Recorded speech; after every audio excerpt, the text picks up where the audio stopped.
Hello, welcome to CashcroftTV. My name is Kalen Ashcroft. Thanks for watching another video on history of leaders of thought. Today we will be doing Anaxagoras and Leucippus. So, as I mentioned earlier, this video series is not specifically associated with a certain sect of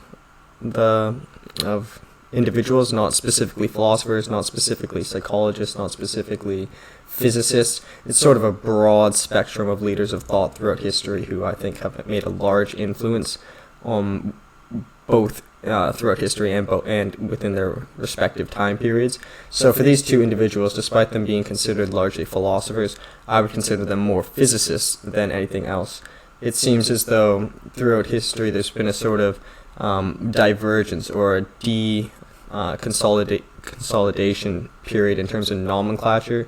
It used to be that everyone was called a philosopher. These two are both called philosophers, but now there's philosophers, psychologists, physicists, anthropologists, whatever.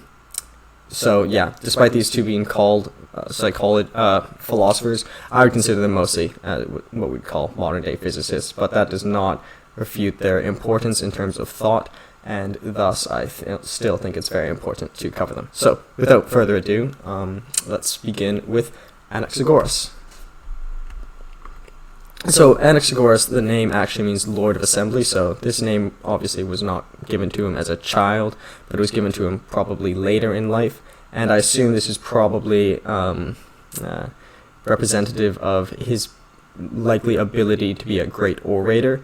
I imagine to get such a name you had to be a good orator. So, and I also think from this we can derive that he probably had the capacity to be a good teacher, and we'll see the importance of that with the next life. But either way, they call him Lord of the Assembly, so that was probably because he was a great either orator or teacher, or probably both.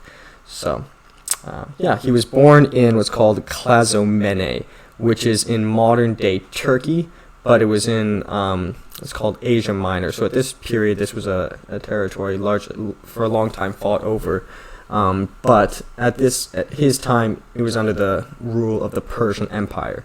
So also just based on the dates in which he lived, it's likely that he was a soldier in the Persian army in the Greco-Persian Wars. So, as you might have seen in my previous video series on history of ancient Greece and Rome, there were many battles fought between the Persians and the Greeks, most notably with Persian leadership such as Darius and Cyrus and Artaxerxes. So nonetheless, it's probably likely that Anaxagoras fought in certain wars. It's said that he was born from a wealthy family or a family of influence, but apparently on one occasion when he went away from his home, he came back and he said, and his whole estate was destroyed. But he said, if my estate had not perished, I would have. So it's said that he sort of gave up all of his wealth and all of his influence in order to pursue a life of knowledge. And I think he thought the two as mutually exclusive, in that he could not be rich and be one pursuing the optimization of his mind. So whether that's right or whether it's not, I see a lot of parallels in a lot of other individuals in terms of leaders of thought, like for example, in Eastern religion, asceticism was very popular, starvation, and the Buddha, for example, left all of his wealth in order to find enlightenment. So it's sort of a common thing. Pythagoras, in his cult, they had to give up a lot of worldly pleasures. They had to stick to a strict diet. So it's not a necessity, but once again, as I alluded to in the thoughts of Steve Jobs, it's one thing to think differently, but I think sort of something that definitely helps is to live differently, and whether that be living a life of asceticism, living to a strict diet, living in a weird place, traveling a lot. I think different ideas come from different experiences. So nonetheless, he gave up most of his wealth. And yeah, that was Valerius Maximus, a historian who shared that story. So, sort of to, I guess after being born in Clazomene, which was in modern-day Turkey, or part of the Persian Empire, he moved to Athens, and he became a teacher, most likely to Pericles, who I covered in his live, and he was notably recounted in Plutarch's Parallel Lives. So very important political and military figure who was heavily influenced by Anaxagoras. And I think you could probably see the parallels in Pericles' life. Pericles was more of he stuck to the facts and stuck to a sort of first principles standpoint. So I think that also has a parallel with his teacher Anaxagoras, who was really more of a facts-based person as opposed to a people-based, or not very religious either. So either way, he moved to Athens and he did many great things in his life. Like, he supposedly predicted the meteorite 467, which hit Greece before, and he made many great discoveries in terms of the universe. So to recount a couple before getting to the end of his life, he was one of the first people to think that the sun was bigger than the earth. So most people saw the sun and they can't derive the distance of the sun very easily unless you have advanced trigonometry skills or such. So he was the first to hypothesize. He said the sun is bigger than the Peloponnese, which the Peloponnese includes like Athens and Sparta. It's a big region in Greece, and he thought the sun was bigger than the Peloponnese. So everyone probably thought that was quite crazy at the time, because it only looks this big from where they stand. But little did he know, and everyone else, that not only was the sun bigger than the Peloponnese, but its magnitudes larger than the Earth as well. So he thought the sun was a big piece of metal floating around the Earth, which was in many ways correct. Additionally, he was one of the first to hypothesize that the light on the moon was a reflection of the sun, so that was also correct as well. And strangely enough, he was also one of the first to hypothesize that there are mountains on the moon and they are inhabited. So this is something that's still heavily contested today, whether there is life, whether there was life. We still don't know, but something that was obviously a profound thought for someone this long ago. This is 510 BC. This is that's when he was born, but this is a long, long time ago to be hypothesizing such things. And who knows, maybe there actually was life on the moon at that point, and maybe their life is still life today. So very profound thoughts. He was also he thought that many of the celestial bodies floating around the Earth were actually broken off pieces of rock from the Earth. So in the case of the moon, that many people consider that at one point a meteorite crashed into Earth and the moon broke off. So the moon is formerly a piece of the Earth. So not completely incorrect in that regards, but the other planets probably didn't come from Earth. But another very profound thought. And he was also the first to actually clearly determine what an eclipse is. So an eclipse, as we know, is when the moon covers up the sun. And yeah, he was the first to confirm that was the reason. So eventually, later in his life, he gets charged for impiety. So that's obviously for not being religious enough. And Diogenes Laertius, who is probably like the forefront historian on leaders of thought, sort of like a Plutarch for philosophy.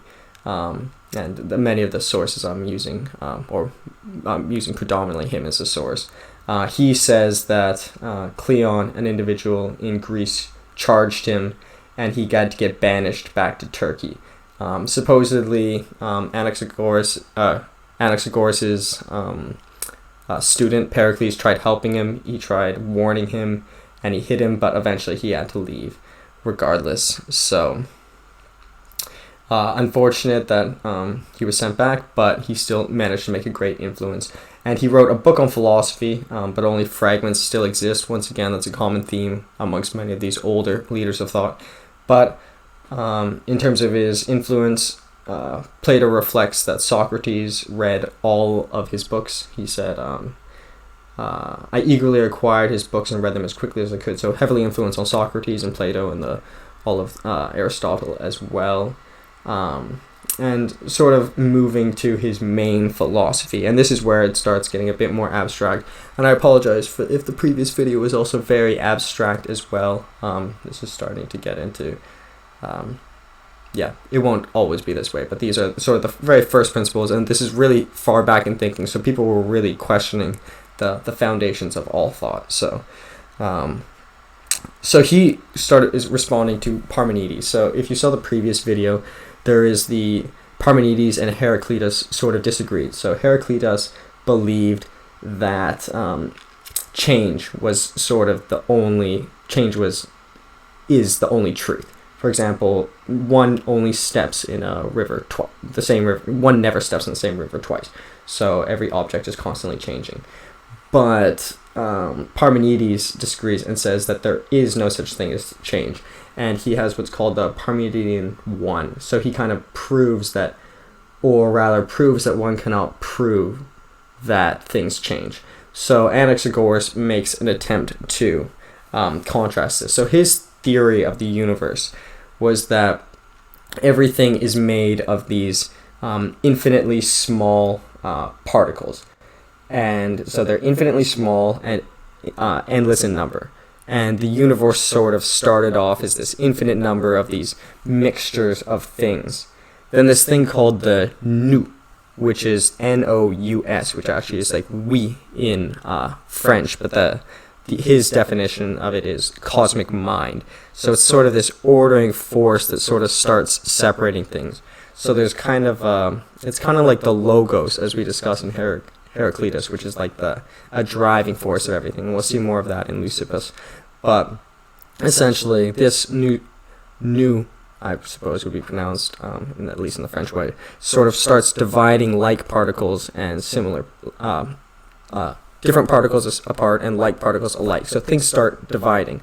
And then how he responds to Parmenides is that any object has the ability to change because it's comprised of multiple parts. So if you see a rock, and here's probably his most, each one is most manifestly those things of which there are most in it.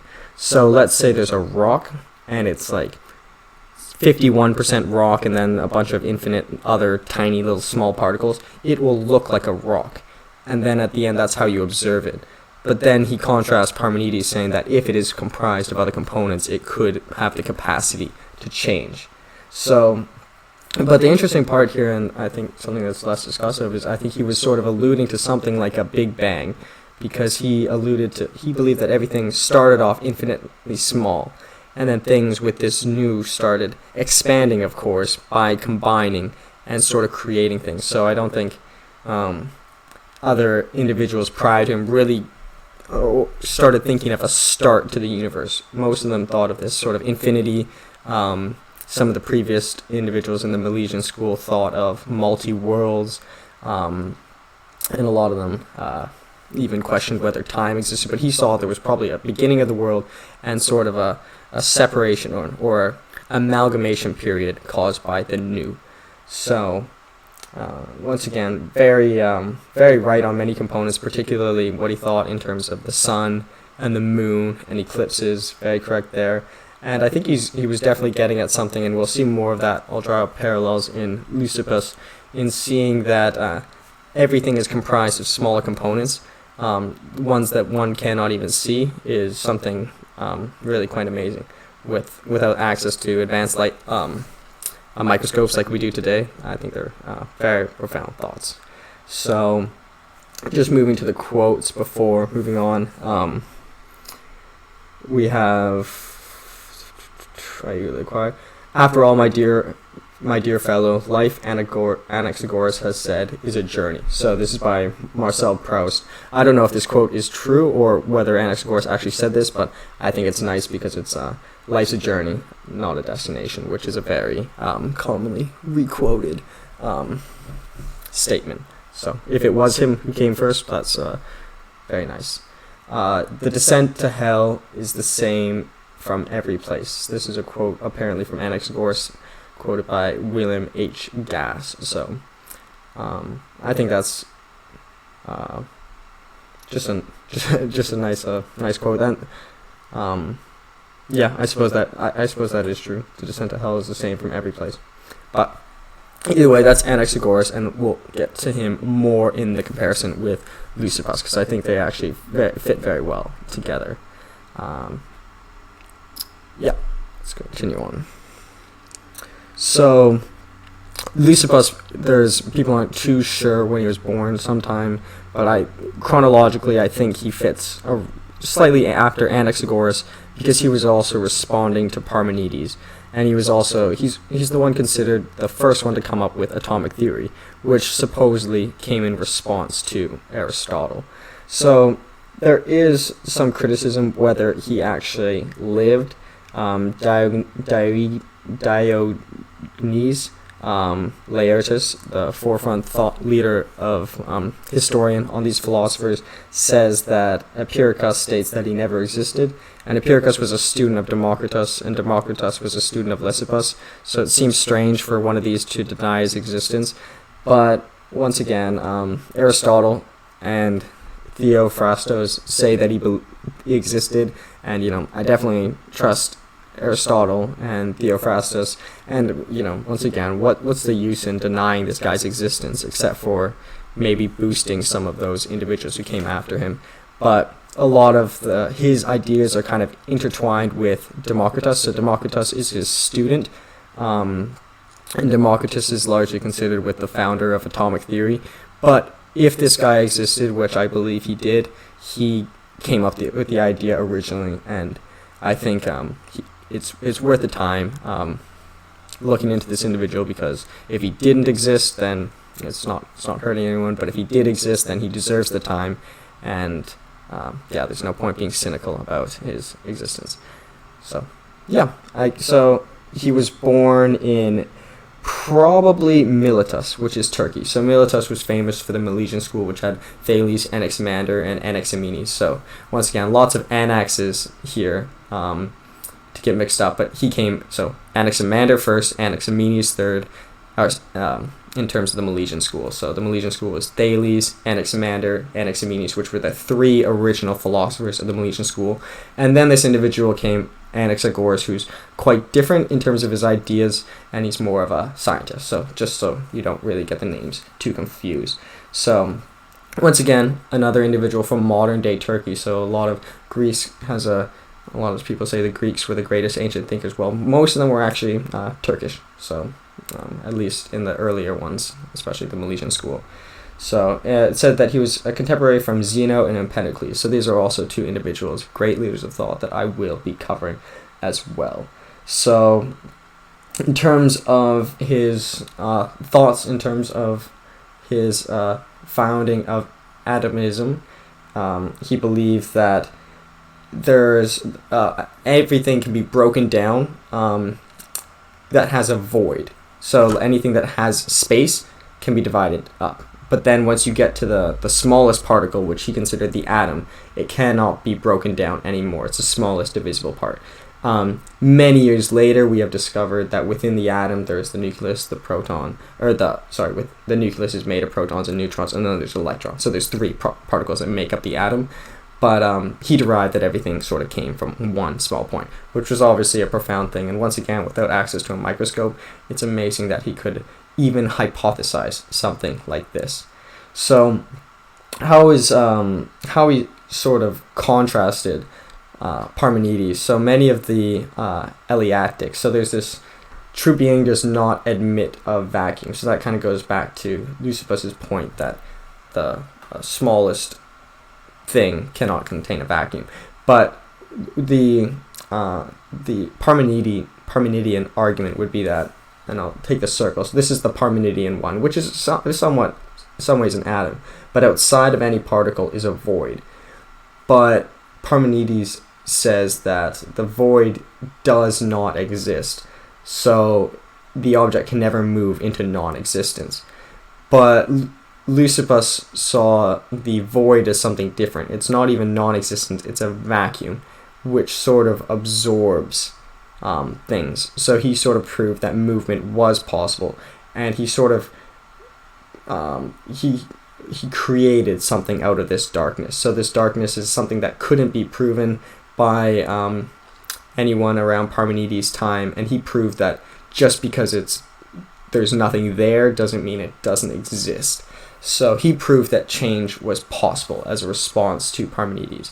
And I think I think if you take the Parmenidean argument, you can still say that you can't prove it, but just as well as you can't prove anything. And I think Leucippus has done the best in terms of approaching that.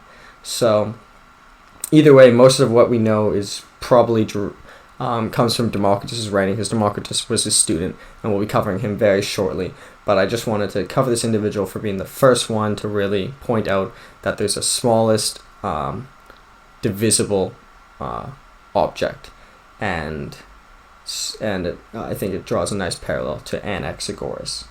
So, but another interesting point though is that he saw that there is a smallest divisible part, but he doesn't actually dictate the size. So I think he hypothesized the Earth as actually one of the smallest undivisible objects.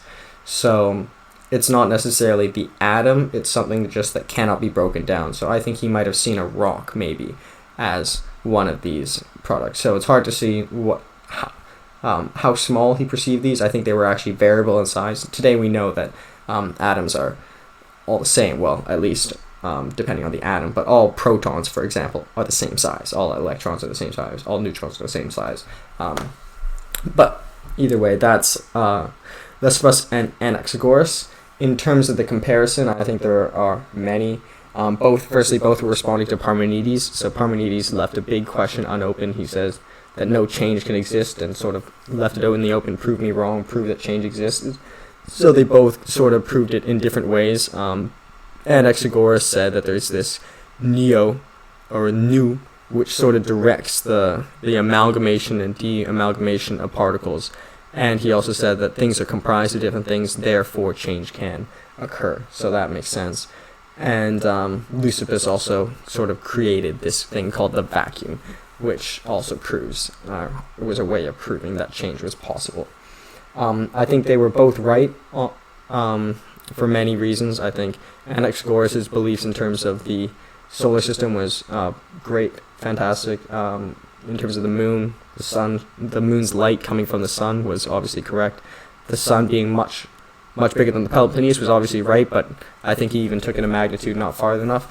Leucippus, I think, was correct in that everything is made of these smaller, non-divisible things. He might have been slightly wrong in terms of the scope, assuming that the atom was non-divisible, but you know, it's still really hard to split an atom anyways, so in all intensive purposes, or in all applicable purposes, he's largely right. They're both highly scientific for their time, so they didn't, and it's particularly in the case of Anaxagoras. Anaxagoras was accused of being impious, and he was ultimately banished. So these were people. A lot of people still were very pagan. They believed in this pantheon of gods still, and saying these things was obviously, firstly, very obscure, hard ideas even to understand with modern science to back it up, like the modern atom to back it up. But obviously, would have been difficult to win them a lot of favor. Once again, and I've alluded to it before, neither of them were particularly artistic, or they put a lot of art into their work, and this is something that I keep going back to it, and I'm sorry to do it maybe not even for the last time, but I think it's good for an individual's work to have an artistic component for its longevity. I think that's one of the reasons why some people consider Leucippus might not even have lived. Anaxagoras, very little of his writings existed. It seems that most of the individuals with the longest legacy in terms of lasting writing are the ones who incorporate it into art.